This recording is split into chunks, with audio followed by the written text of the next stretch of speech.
इन माल्टों में देखिए किसी किसी माल्टे का कलर बहुत ही ज़्यादा ऑरेंज हो रखा है और कुछ कुछ माल्टे थोड़ा बहुत पीले हैं। सुबह सुबह माँ की तैयारी हो गई है नानी के घर जाने की और माँ के साथ दीपू और आकाश भाई भी जा रहे हैं। और जिस दिन तबीयत थोड़ा सा ठीक नहीं रहती है उस दिन कोई भी काम करने का मन ही नहीं करता है।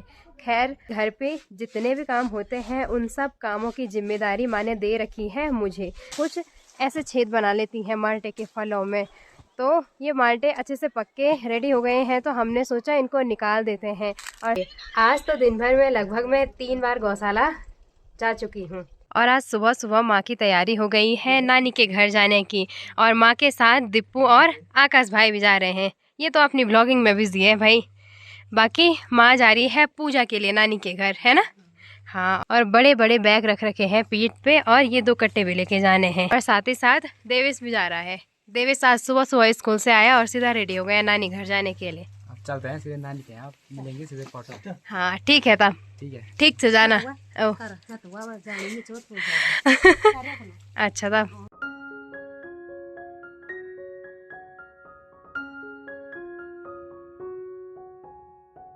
हेलो एवरीवन, नमस्ते। मेरा नाम है करीना और स्वागत करती हूँ आप सभी लोगों का एक बार फिर एक नए व्लॉग के साथ। आज मेरे व्लॉग की शुरुआत थोड़ा सा देर से हो रही है। अभी दोपहर के लगभग 1 बजने वाले हैं और कल परसों में हमारे गांव में बर्फ़बारी हो रखी थी, तो बर्फ़बारी में हम इतना घूमे, इतना खेला बर्फ़बारी में कि जुकाम ही हो गया है आज। और जिस दिन तबीयत थोड़ा सा ठीक नहीं रहती है उस दिन कोई भी काम करने का मन ही नहीं करता है। खैर अगर बात करें आज के मौसम की तो अभी तो हल्की फुल्की धूप खिली हुई है पर आसमान में पूरे बादल देखने को मिल रहे हैं। और सुबह सुबह तो पूरा आसमान पैक हो रखा था बादलों से। जिस दिन से बर्फ़बारी हुई है उसके नेक्स्ट डे तो मस्त प्यारी सी धूप खिली हुई थी, पर कल और आज दोबारा से आसमान पैक होने लग गया है बादलों से। हो सकता है कि दोबारा से बर्फ़बारी और बारिश हो। और जिस दिन से बर्फ़बारी हुई है उस दिन से एटमॉस्फेयर में एक ताजगी सी महसूस हो रही है, क्योंकि जब बर्फ़बारी नहीं हुई थी उससे पहले आसपास की पहाड़ियों में आग जल रही थी, यहाँ वाली पहाड़ी में और यहाँ नीचे वाली पहाड़ी में, जिसकी वजह से आसपास पूरा धुआं ही धुआं नज़र आ रहा था। पर जब से बर्फ़बारी हुई है उस दिन से तो एकदम रिफ्रेशिंग सी वाइब आ रही है। और आज सुबह सुबह माँ, दीपू और देवेश तो चले गए हैं नानी के घर, क्योंकि वहाँ पूजा है तो इसलिए माँ को वहाँ जाना था। और घर पे जितने भी काम होते हैं उन सब कामों की जिम्मेदारी माँ ने दे रखी है मुझे। वैसे तो घर पे दादी और दिवाकर भी है पर माँ के बिना घर तो सूना लगता ही है। और साथ ही साथ इतने सारे काम भी, एक तो हालत ऐसी हो रखी जुकाम की वजह से, ऊपर से जिम्मेदारी वाले काम भी। खैर कोई नहीं, दादी है तो हो ही जाएगा काम भी। साथ ही साथ बर्फ़बारी की वजह से फसल भी बहुत अच्छी हो गई है, क्योंकि एकदम सूखा सा पड़ने लग गया था। बीच में ना बारिश आ रही थी ना बर्फ़बारी हुई, और पहले ही बर्फ़बारी से देखिए सरसों के फूल कितने सुंदर नज़र आने लग गए हैं। सिंचाई हो गई है पेड़ पौधों की, फसल की, सबकी अच्छी तरीके से। बाकी अभी तक घर के जितने भी छोटे मोटे काम होते हैं उन सब को तो मैंने निपटा लिया है। अब चलते हैं गौशाला की ओर। और अब धीरे धीरे हमारे घर के सामने वाला जो किचन गार्डन है इसमें मटर के पौधे भी काफ़ी बड़े होने लग गए हैं। और जो ये अमार लगा रखे हैं सपोर्ट के लिए, इन पे इनकी बेल अब बस जाने ही वाली है। यहाँ तक तो जा ही रखी है। बाकी दादी भी लगी है एक साइड से घर के काम काजों को निपटाने पे, और दादी अभी कपड़े धुल रही है। धुल इन कपड़ा कुछ अभी और सन बाकी। अच्छा, ओ ठीक। अपने साथ घर से पानी की बाल्टी लेके अभी मैं पहुंच गई हूँ गौशाला। और अभी टाइम होता है गाय बैल भैंसों को पानी देने का, तो एक साइड से मैंने उनको पानी देना स्टार्ट कर दिया है। और आजकल ठंड इतनी है कि ठंड के मौसम में तो भैंस बैल पानी भी नहीं पी रहे हैं।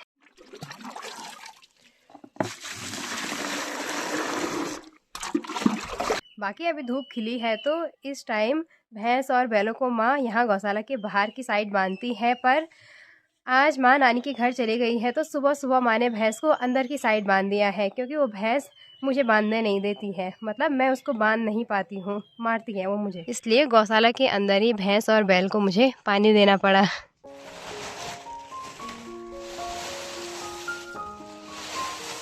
भैंस और बैल को अभी मैंने पानी पिला दिया है और साथ ही साथ उनको घास भी डाल दी है।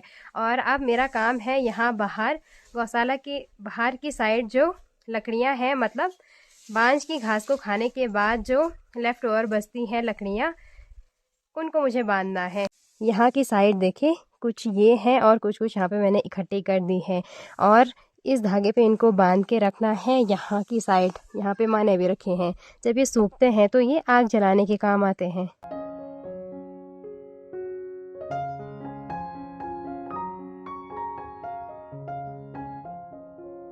बांज की छोटी छोटी कच्ची टहनियों को मैंने पूली बना के यहाँ पे रख दिया है और इनको धागे की हेल्प से बांधा है और जब ये सूख जाते हैं तो इन पे मस्त आग जलती है। गौशाला के सारे कामों को निपटाने के बाद अभी मैं पहुँच गई हूँ घर पे और अब मुझे तैयार करना है लंच। और एक तो जुकाम की वजह से आवाज़ भी अजीब सी आ रही है, खुद को ही अजीब लग रही है खुद की आवाज़। दोपहर का खाना भी अभी मैंने पका के रेडी कर दिया है और यहाँ कुकर में मैंने बनाए हैं चावल, साथ ही आज मैंने चौसे का साग बनाया है और यहाँ इस छोटी सी कढ़ाई में बनाई है राई के पत्तों की हरी सब्जी। शाम के अभी लगभग 4:30 बज रहे हैं और खाना खाने के बाद दादी सीधे लग गई थी रस्सी बुनने पे और रस्सी अब कंप्लीट भी होने वाली है ना? कंप्लीट वेगी रस्सी बनी थे पूरी वेगी। अच्छा, अभी बोटी बोटी यानमा बोटी अब यानमा सुबह होनी। अच्छा, अक्का क्या टाइम लगे तो? अरे लाती 2 घंटा लगी वाला है। हाँ 2 घंटा में रस्सी बनी तो तैयार? 2 घंटा लगी पूरा। अच्छा, 2 घंटा में रस्सी तैयार होगी। ओह,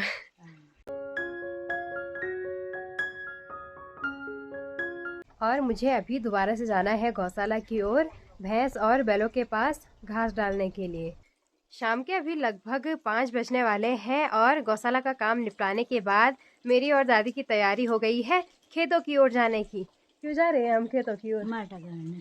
अच्छा, अब तो सारा पुतलून खेले ना और गोनी बांध खेले ना। हाँ, तो निकालना जरा अब चलो तब चल।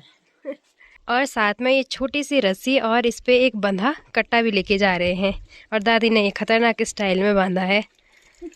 हमारे घर से यहाँ वाली साइड कुछ खेत हैं और उन खेतों में बहुत सारे माल्टे के पेड़ भी हैं और आजकल माल्टे के पेड़ों पे माल्टे पक के तैयार हो गए हैं, तो अभी मैं और दादी उन्हीं माल्टों को निकालने जा रहे हैं।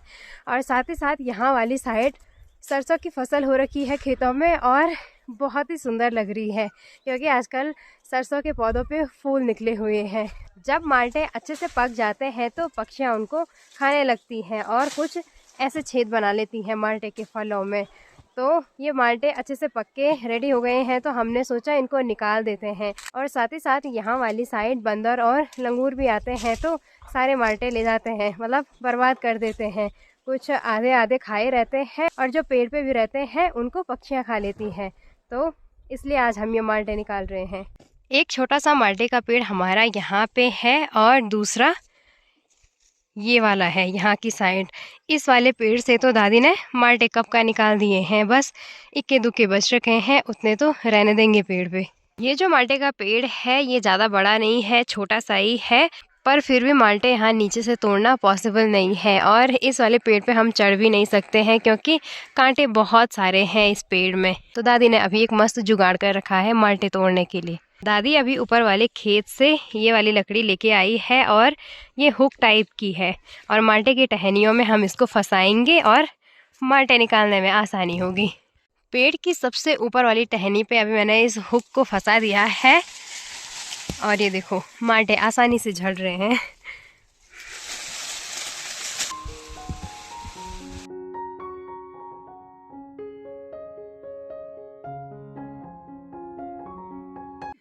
वैसे तो पहले तक हमने डिसाइड किया था कि लकड़ी वाले हुक की हेल्प से ही नीचे ज़मीन से ही माल्टे निकालेंगे, पर दादी सीधे पेड़ पे चढ़ गई है ना। वैसे तो दादी लकड़ी के सहारे चलती है, मतलब कभी भी इधर उधर जाना होता है, पर आज सीधे पेड़ पे चढ़ गई है ना। आज सीधे पेड़ पर चढ़ी माल्टा गाड़ना होता है, माल्टा गाड़ना होता है, माल्टा चढ़ा से तो हाँ। और अभी हमने सारे माल्टे निकाल दिए हैं। ये माल्टे का पेड़ छोटा सा ही है पर इससे देखो हमें इतने सारे माल्टे मिले हैं और सभी माल्टों को अभी मैंने यहाँ ज़मीन पे इकट्ठा कर दिया है। पेड़ से हमने जितने भी माल्टे निकाले हैं सब यहाँ पे है और इन माल्टों में देखिए किसी किसी माल्टे का कलर बहुत ही ज़्यादा ऑरेंज हो रखा है और कुछ कुछ माल्टे थोड़ा बहुत पीले हैं और जो माल्टे पूरी तरीके से पके हुए हैं ये तो पूरे ऑरेंज हो रखे हैं, और जिनमें हल्का पीलापन है वो अभी उतने अच्छे से नहीं पके होंगे, है ना दादी? ऐसे होता है थोड़ा मैंने पकड़ में कसर साजी। अच्छा, घर में पकाला अब घरे में पाकल था प्योट में पाकल जो। अच्छा, यहाँ पे हमने जितने भी माल्टे निकाले हैं पेड़ से, इनमें सब साइज के माल्टे हैं। कुछ कुछ बहुत बड़े माल्टे हैं और कुछ कुछ छोटे छोटे से माल्टे हैं। पेड़ से माल्टे निकालते निकालते अभी हल्का फुल्का अंधेरा भी छाने लग गया है, और अब इन माल्टों को हमने भरना है कट्टे में। दादी ने इस वाले कट्टे में आधा से ज़्यादा माल्टे भर दिए हैं और इनको लेके चलना है घर की ओर। कल खटाई बनेगी माल्टों की, दादी बोल रही है कब से, दादी की डिमांड पे, है ना। कट्टे में अभी हमने सारे माल्टे भर दिए हैं और कुछ कुछ माल्टों को पक्षियों ने भी खा रखा था, पर हमने टाइम पे पेड़ से माल्टे निकाल दिए। ज़्यादा माल्टे बर्बाद नहीं हुए हैं, बस यही है इक्के दुक्के जो ख़राब हो रखे थे। बाकी अब चलते हैं यहाँ से घर की ओर। खेतों की ओर से अभी घर आते आते तो पूरा अंधेरा छाने लग गया है, और अभी दोबारा से मुझे जाना है गौशाला भैंस और बैलों को घास डालने के लिए। आज तो दिन भर में लगभग मैं 3 बार गौशाला जा चुकी हूँ, मतलब अब तीसरी बार ये वाला है। और वैसे तो सुबह के टाइम गौशाला के सारे काम माँ निपटा के गई थी, और अगर माँ काम नहीं निपटा के जाती तो मैं तो सोच रही हूँ मेरे कितने चक्कर लगते घर से गौशाला, गौशाला से घर। गौशाला से सारे काम निपटाने के बाद अभी मैं आ गई हूँ घर, और अब मुझे तैयार करना है डिनर। बाकी आज की वीडियो को यहीं पे एंड करते हैं। उम्मीद है आप सभी लोगों को ये वीडियो पसंद आई होगी। अगर आपको ये वीडियो पसंद आई तो इस वीडियो को लाइक कमेंट शेयर जरूर कीजिएगा। साथ ही साथ अगर आप चैनल पे नए हो तो चैनल को सब्सक्राइब करना न भूलें। मिलते हैं बहुत जल्द आप सभी लोगों को एक नए व्लॉग के साथ, तब तक के लिए बाय बाय।